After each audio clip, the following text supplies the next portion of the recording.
Hi, everyone. Can you see my slides? Someone speak, because I can't Yes, see we can you. see them. Okay, great.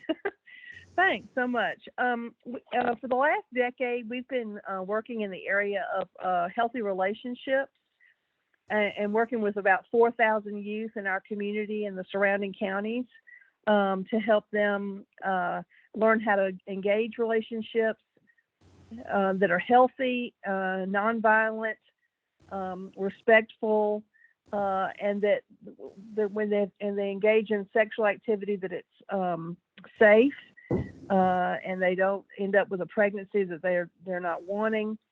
And so in that work, we in the last round of a grant that we had, we have about 18% of our folks who identify as LGBTQ. And we did a focus group with some of our youth that had participated in the curriculum that we deliver the most, which is called Love Notes, and asked, how can we change this to be more inclusive of your needs and your orientations in terms of gender, fluidity, and sexual orientation. And they gave us a lot of good feedback. And with that, we modified the curriculum in very specific ways. And we had the Louisville Youth Group young adults help us in that transformation of the curriculum. We did changes to both recruitment. As you can see on the left, we were very open to all folks, but they suggested that we add the rainbow and to say LGBTQ friendly and affirming in our advertisement so that would draw more youth to our program.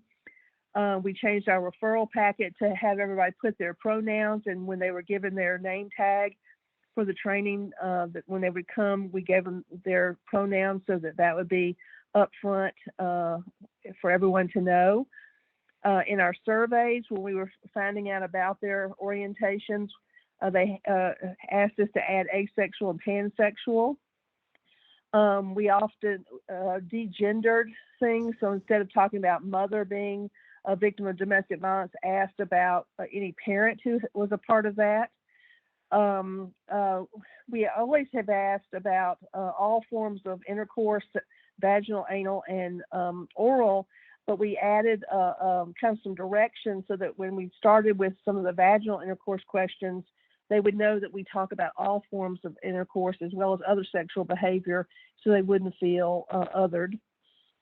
We also added more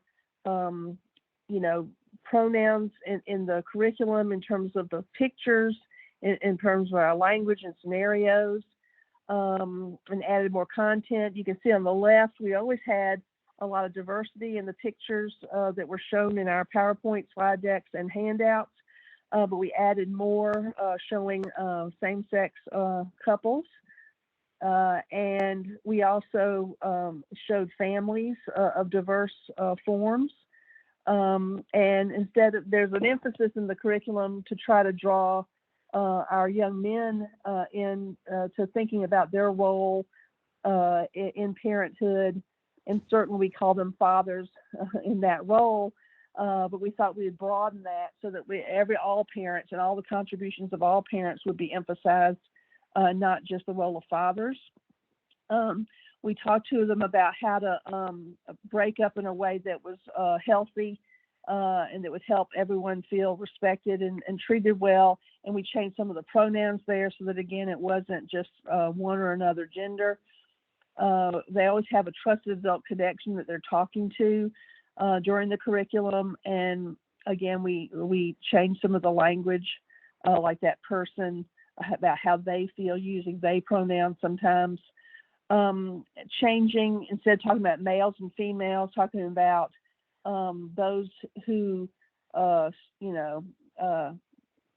who have their sexual orientation in terms of biology and choice, where they were assigned at birth, to again broaden the spectrum of how we talked about gender and different things about hormones, etc.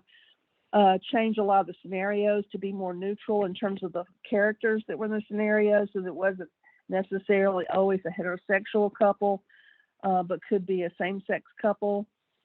Again, using different pronouns and always talking about partners rather than boyfriends and girlfriends.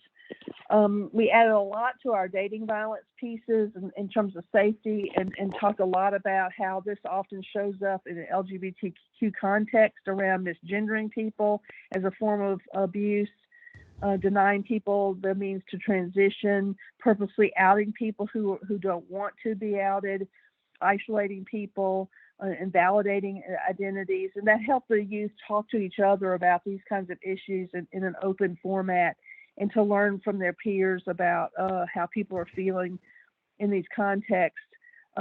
We always talk to folks about predators and the potential of sex trafficking, and we made some specific pieces around that to this particular group because they're very highly vulnerable to pregnancies that they don't want and violence and things.